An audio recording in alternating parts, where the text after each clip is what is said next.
Tuesday evening, Joe Molloy with you. Champions League evening as well, not just any old Tuesday evening. First, Braut Haaland in action for Dortmund. We're going to be over to Uli Hesse for more on the Wunder Kid himself, and we'll talk to Uli as well about Jurgen Klopp parallels, Liverpool 21, Dortmund 2015. Jogi Löw is stepping down post Euros as well, so lots going on in German football. Uli with us around 7:30.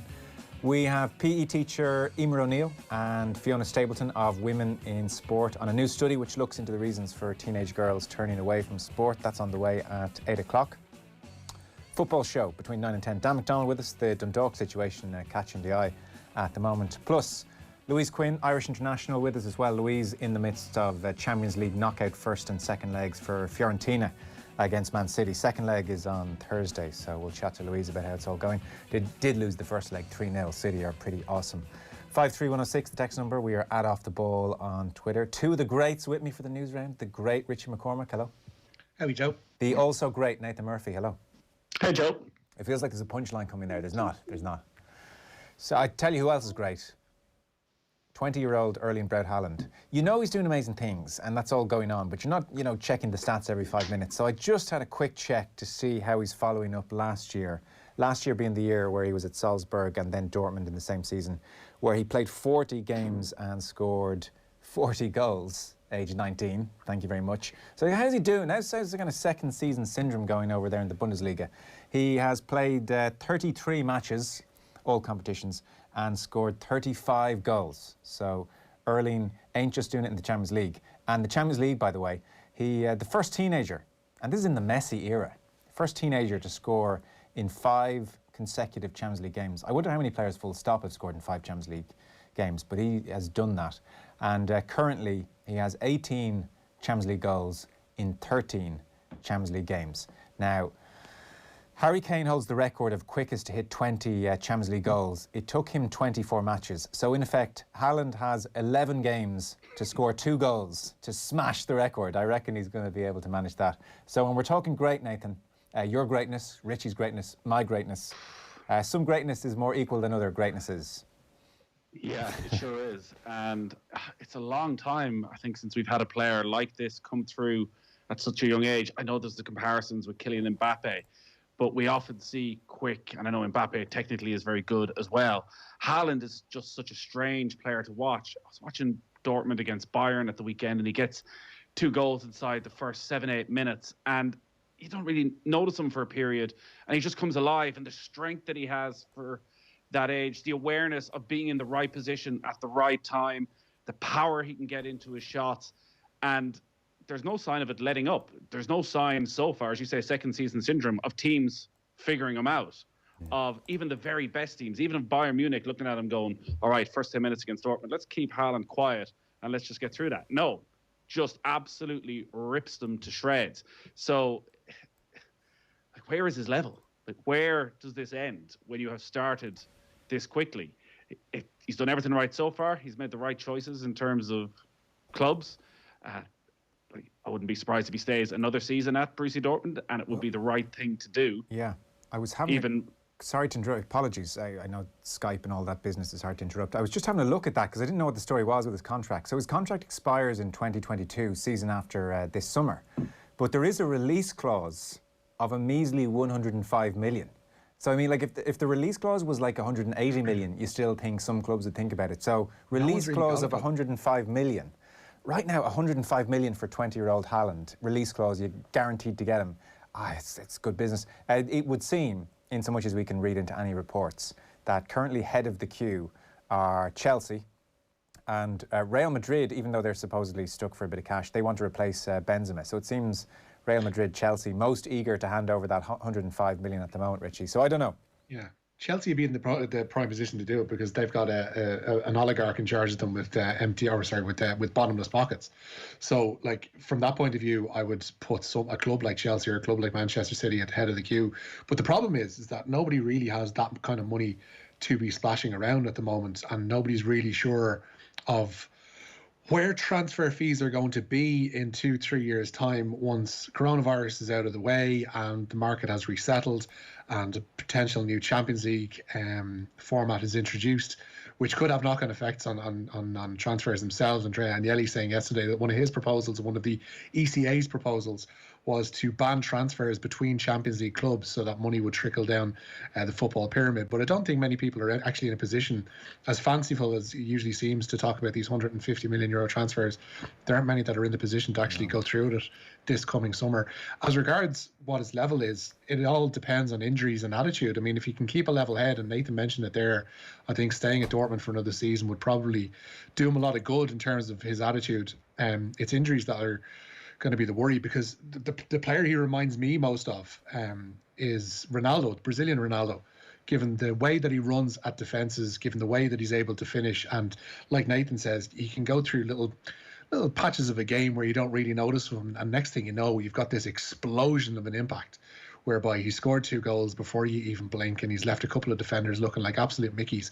But Ronaldo is the closest, like a hybrid of Ronaldo and Zlatan Ibrahimovic, if you're to try and find the level. Funny, Mbappe's first goal in particular against Barcelona the other week reminded me of Brazilian Ronaldo. I hadn't really put Haaland there. Maybe just Brazilian Ronaldo is, I don't know, a good touch point for any of these players. Sean and Listowel, I love when sports people come along who live up to the hype. Haaland is one, Patrick Mahomes another. Maybe I'd sneak David Clifford in there as well, says Sean in Listowel, indeed. Tom says, lads, why not the big issue of the day? Piers Morgan, thoughts? Well, indeed, I mean, dear, oh dear. He certainly took his ball and went home earlier on today. Alex Beresford was taking him to task, and he just got up and walked out, which was just surprising. And now it seems he's... did he come back? Oh, okay. Yeah. There were clips from later in the show. He interviewed Meghan Markle's dad, and he'd obviously come back later on the show with his tail tucked between his legs, but he's gone now. God bless him. Oh dear. I mean, I was, look, as walk-offs go, it wasn't bad. It will obviously, and I don't think anything ever will beat Preston on Nevermind the Buzz Pods. That's what it reminded me of. As the greatest walk-off of all time, because that was kind of the peak. It made Preston's look all the more noble, because when you look back at it, like, Preston was essentially standing up for his wife, or his girlfriend maybe at the time, but like, your man Simon Amstel was ripping shreds through your one's book, and he decided the best thing for me to do for this relationship was to storm off the TV show, whereas Morgan's was a flounce. But there's an old term among wrestling people, Joe, that if it's on TV, it's a work, which means that if it's been broadcast and it's been filmed and the right cameras have picked it up, then it's been to some degree planned, if not wholly planned. So I'd fully stick to that adage tonight. Chantel, that was Preston's. Do you know, it's funny, so Simon Amstel was phenomenal at that shit. Like, it was just so good. and sometimes I go back... You sound like your man from Strictly. and watch some clips on YouTube. And, like, it's amazing, like, in a decade, Nathan, how... I don't know, maybe society has changed so rapidly. Like, you couldn't do it now. You just could not do that now. Like, there's times I watch it now and go, ooh, even the Preston example we just mentioned, maybe that's done a 180 in terms of how that's aged. 100. I was watching Jimmy Carr, one of his stand-up shows on Dave at about midnight last Saturday night. And I remember going to see Jimmy Carr a couple of times in the Olympia and thinking it was hilarious. And I was watching it back, and 90% of it you're thinking, this is unacceptable. You could not go near any of this content anymore. Amstel says he regrets a lot of what he said on Buzzcocks, not only to Preston, but generally. Like, he says his tone was way too harsh with a lot of people, and he wouldn't do it now. Like, even, I don't know if you know the comedian Sarah Silverman, she's doing a series of podcasts at the moment, and she's been in self-reflective mode after a year away, and she's reflecting on a lot of the material that she performed over the course of the last 20 years, and admits now that, a lot of it was over the line, and there's no way I'd go near it now, and has been apologising to people that she's gotten on the wrong side of for. So there's definitely been a recalibration in terms of what's funny and what ain't. Piers Morgan was looking for a reaction and is doing this for a reaction. He started the show. Did you see the start of the show this morning with his comments towards one of his colleagues and a skirt she was wearing and asking her to stand up and show it off? That this entire performance for the first hour seemed to be baiting the public to have a pop at him. So therefore, suddenly he can become the victim of the snowflake culture that is out there. And why can't I, as a, 60 at this stage, year old man, pay my colleague a compliment on television and ask her to stand up and show everybody her legs in her short skirt? And then the outrage starts. The outrage continues about Meghan Markle, and give it a month and poor old Piers will be back with a nice £2 million gig somewhere else. Some right wing. I'm sure publication will pick him up, and on he goes. We have Emer O'Neill and Nora Stapleton on the show after 8 o'clock. So Nora Stapleton is part of Women in Sport, and they have conducted a report into why teenage girls are turning away from sport. And Emer O'Neill is a PE teacher. She's on the RTE Homeschool Hub. She was on the show a couple of weeks ago talking about racism in Ireland. It was phenomenally interesting on that. It was like upsetting at times listening to her. But she's a PE teacher as well at secondary school level, and you know, you can listen to the full chat later on. So look, there's lots of reasons why teenage girls are turning away from sport. One of the big barriers, interestingly, is I'm not good enough. As in, by the time they're 12, 13, 14, a lot of teenage girls have told themselves, I'm not actually good enough to play this team sport, and I'm a bit embarrassed, and so it's just not for me. And that was, interestingly, one of the big barriers. But that, as you'll hear later on, we recorded this chat, got us on to the issue again, Nathan, of, well, what are we doing at primary school? Because Emer was making the point, when the 12-year-olds are arriving into secondary school, the basics are not there, the basic physical literacy isn't there, those motor skills, jumping, running, falling, bouncing a ball, catching a ball, way behind. And, you know, so she was saying, well, I'm not surprised to hear, you know, teenagers saying, I'm not quite up to speed.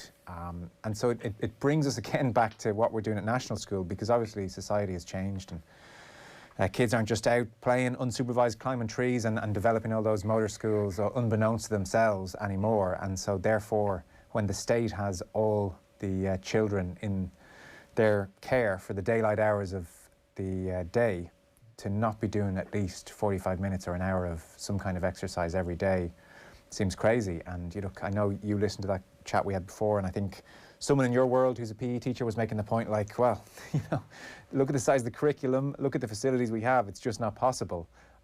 So Emer, I know, thinks designated PE teachers at national school level, maybe, you know, one PE teacher for a couple of schools in the area, just dedicated to physical literacy, this very important thing, is the way to go. And, you know, increasingly I think it is the way to go at national school. We can't underserve our children that badly, which is 1 hour a week.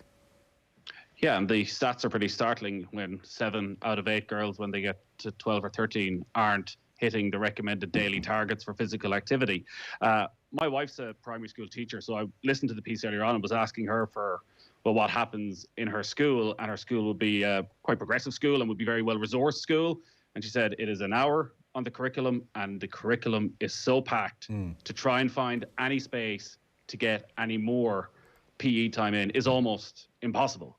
That's before you even get into the lack of facilities. So where my kids go to school, there is no green area at all. They have tarmac around the school. My young lad plays football, I'd say, in a 10 foot by 10 foot space, about 20 of them crammed in there every day. They have a small little hall. There is nowhere around where they can go and try something different. So there's any amount of issues. I think that's a good idea, the sort of Dublin model in terms of the development officers that go into schools, that having one who is around 2, 3, 4 schools. It's obviously far more difficult to get in rural areas, but they have other benefits. Generally, they would have a bit more space.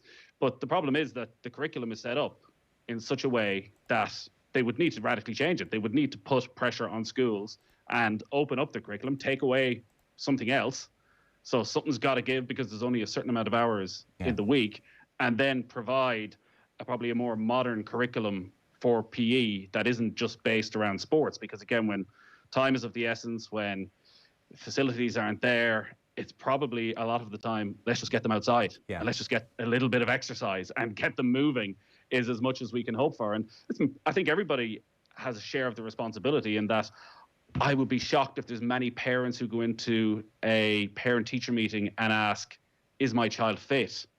You know, with Niall Moyna on, could you put in place a entrance exam for fitness when children come in and one for when they leave? Probably not, because every child's body is slightly different. But I don't think I've ever been at a parent-teacher meeting where I've asked really about their general fitness. You'd ask at a social and all of that. But I think most people want to know, are their kids doing the basics in terms of the more regular subjects rather than focusing on PE? So we're all a little bit guilty, I think. And we're all guilty, and everybody's guilty, of outsourcing all of this to the GEA, soccer, rugby, to outside sport.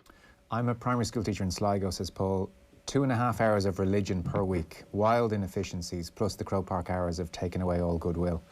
Yeah, the mood isn't great out there, and you get lots of texts in about just the reasons PE falls through the cracks at primary school level, and certainly the curriculum seems to be wedged. That was the overwhelming response from primary school teachers when we talked about this before. Just there's no time, and PE is such an immeasurable. So it seems to be first to be dropped. Yeah, if they're I got a withering look as I was questioning my wife as to why they just do an hour of PE, and I said, "Well, what the hell are you doing the rest of the time?" And feed up. Quickly, messages were being exchanged and came back with the full list of here is exactly what we have to try and cram into every hour of the day. And I think every school, like religion is the obvious one that will be targeted. I think every school is different in terms of how much religion they cover depending on where they fall. So, yes, there's clearly an opportunity there. I think most people would feel, but yeah, it's physical health. It's a big old body of work. That. I thought it was a fascinating conversation. Everyone should tune in. Again, I just wonder about sport's place in Irish society. Sport at the moment is one small part of a giant department. Could we not look at a more forward-thinking way where sport is the giant department that dips into education, that dips into health, that focuses on what we mostly see, the dealings with the national and governing bodies and the FAI and elite and all of that, but actually sport been at the centre of everything we do rather than being one part of a department that has 10 different parts at the moment? I think you're right, and we're going to get there eventually. It's just we're going to have to wait so bloody long to get there, I mean, and the cost benefit in terms of health costs down the line will make it a no-brainer. But again, when you go in 5-year cycles, no one's going to look back in 30 years. I would suspect is the sense in Leinster House, and thank that particular government. And yet, that is exactly what would happen. The decision would age so well. Because there's no quick fix, and that is if you were to do that, a super department of sport, and suddenly sport is taking money from the Department of Health for a long-term view, well, that's not going to go down particularly well when there's probably going to be cuts elsewhere within the Department of Health. So it does take bravery, it takes long-term planning, and unfortunately we ain't got much of that. No, it's tricky. Although, the PE, the curriculum at national school and upping the PE could be done in political terms overnight. So 5-6 years, get the training going, start pumping out those national school PE teachers, and it's a revolution in the space of 5 to 10 years, which in politics is decent going. We should get the news round started. You can get your texts into 53106 if you have any thoughts. That conversation's at 8 o'clock. Emer O'Neill's great as well. She's on the ground. She's in a mixed school, secondary school. She sees all the various issues, boys and girls and PE. The news round on Off the Ball and News Talk is with thanks to Gillette. We don't just play the game, we change it. Gillette made of what matters. The Heineken Champions Cup draw made today. This is now last 16, Richie. Yeah, it is. And Leinster and Munster will both face French opposition at home in the last 16 of the Champions Cup. Leinster will be at home to Toulon, with the winners of that tie facing a quarter-final trip to either Exeter or Lyon, while Munster will welcome Toulouse to Thomond Park, with either Clermont or Wasps waiting in the quarter-finals. In the Challenge Cup last 16, Ulster will be away to Harlequins, with the winners playing either Northampton or the Dragons, while Connacht will travel to Leicester, with the winners of that tie at home to either Newcastle or the Ospreys in the quarter-finals. Sorry, go on. I was going to tee up for a few deck chairs being moved around at Dundalk. Yeah, Dundalk Sporting Director Jim Magilton said Shane Keegan will have the final say on team matters this season. Keegan had been assisting head coach Filippo Giovagnoli last term. The Italian was a replacement for Vinnie Perth, but doesn't have the required UEFA Pro licence. Dundalk were fined €50,000 by UEFA for shadow coaching by Giovagnoli during their Europa League group campaign last season. While Giovagnoli remains at the club, he will not, according to Magilton, be picking the team. We'll have Dan McDonnell on the football show after 9. Nathan, your read on this? I think they were a bit naive, it seems, with how they went into this press conference and not having complete clarity of what's happening. They're obviously trying to get ahead of a potential UEFA situation down the line, because it doesn't sound as though Giovagnoli's going to have his pro license anytime soon. He's not even registered on one because COVID issues and the way the cycles work. It's probably a couple of years away before he has that. So they should, I think, just have come out and said, Shane Keegan is the Dundalk manager. If this is the route they want to go down, if Shane is by and large picking the team, albeit, as he said, discussing with his coaching staff, just say that. But still putting Giovagnoli up for press events as the manager, it's just not really going to fly. And again, it just sort of, reading Dan's article earlier on where Shane Keegan is doing some work behind the scenes because of the amount of people that have left the club, it just feels as though it's all a little bit of a mess right now. And yeah, like everybody is going to pounce on that sort of confusion to have a pop at the club. They've had months since the end of last season knowing this was going to be the case. Like, a pro license isn't the quick fix. They don't just appear from nowhere. So get on top of it. And why not just go and make an official announcement and say Shane Keegan is the manager? Yeah. Michelle says, not a very classy move from Murphy there, piling on Piers Morgan, prematurely aging the man. He's 55, not 60. Oof. And he's the best thing about that breakfast show, says Michelle. I've never seen it. I mean, he possibly is, but that's not a recommendation for that breakfast show. Here, the Bee Gees walking off the Clive Anderson show is the high watermark of showbiz walk-offs. Clive Anderson is my second favourite Clive from TV after Clive James, says Mark. I'm just doing a frantic Google of this. Did you see this, Richie? I see a Clive Anderson, I regret the Bee Gees standoff. So he insulted them basically, and they just walked off. He did, yeah. I'm trying to think of the insult that he threw at them, but he was basically talking about one of their old band names. And they were laughing and laughing and laughing along until one of them, I think it was Morris, decided, listen, we're going to go here. This isn't exactly going that well. And they all decided en masse, to get up and walk off. But yeah, it was a very strange situation where it was all laughy jokey until it wasn't. And then they were gone. And then Clive was left scrambling, trying to fill in for the rest of the show and explain what had just happened. But yeah, strange one. I have it here. In one incident in 1997, Anderson interviewed the Bee Gees. Throughout the interview, he repeatedly joked about their songs from the Saturday Night Fever era. And eventually they just walked off. Seems to be the gist there. There we are. Somebody else says, lads, the greatest walk-off of all time has to be Jack O'Connor, then sip to General Secretary on the Vincent Brown show. TV goal, says Michael in Galway. That was great stuff, yeah. Wow. Remember the glory days of the bust, and Vincent Brown, 11 o'clock at night, was essential viewing. Who is he going to fill it tonight? The best part of that was Roddy Collins appearing for 2 minutes to do the pay-per-view one night and then never again. But I don't know why. He was there. They got him a taxi out there. He did the pay-per-view for like a minute and a half and was gone. He got his fee, I'm sure. I remember me and my mate, we lived together at the time, and you know, it was just, there was a wildness to Vinnie Brown. You know, he was just, and obviously sensational journalist. My God, like, you know, we genuflect before him. We need more like him. But Thomas Byrne, still very much, you know, part of government now. He's Minister of State for European Affairs, but he was a new enough TD then for Fianna Fáil, and this was post-crash, and Fianna Fáil, not in a good place, I think you could safely say. But Thomas Byrne understood, I need to get my profile up. So he kept going back for more, and every time Vinnie just said, I'm destroying you tonight. And every night he did. So in our house, when it came on, and Thomas Byrne was sitting there down the very end, there was a sense of, we'll just hang on here for the first half hour of this. Yeah, well, the publicity never did Stephen Donnelly any harm. Yeah. So where are we? There, all the texts in. Oh, there's other walk-offs coming in. I'll come to those in a second. Josh van der Fleer, an injury concern. Yeah, the only one, it seems, ahead of Sunday's Six Nations game away to Scotland. The Leinster flanker is going through the return-to-play protocols, having taken a knock to the noggin while playing for Leinster last weekend. Ireland line-out coach Paul O'Connell was in front of the media today and had some high praise for Scotland this afternoon. It's the best Scottish team I've ever gone up against as a coach or a player. You know, they're very well coached, they're very physical, and they've got some real X-factor players as well. You know, there's Finn Russell to name one, and Stuart Hogg just to name another. So I think they're in a very, very good place, and we're aware of the challenge. I think we've taken confidence from some of the things we've done in the last 3 games. We've probably been unlucky in some regards, and we haven't helped ourselves in other regards. You know, we've probably given sides a leg up when we've played them at times, and that's something we just can't do going forward in the next 2 weeks. You know, you have to be hard to beat. You can't give things away to teams, and unfortunately we've done that a little bit. And in the next 2 weeks, that's probably one of the most important parts of what we have to deliver. You know, we have to be hard to beat. We can't give things away. We can't give teams a leg up. Because this Scottish team will take advantage of that.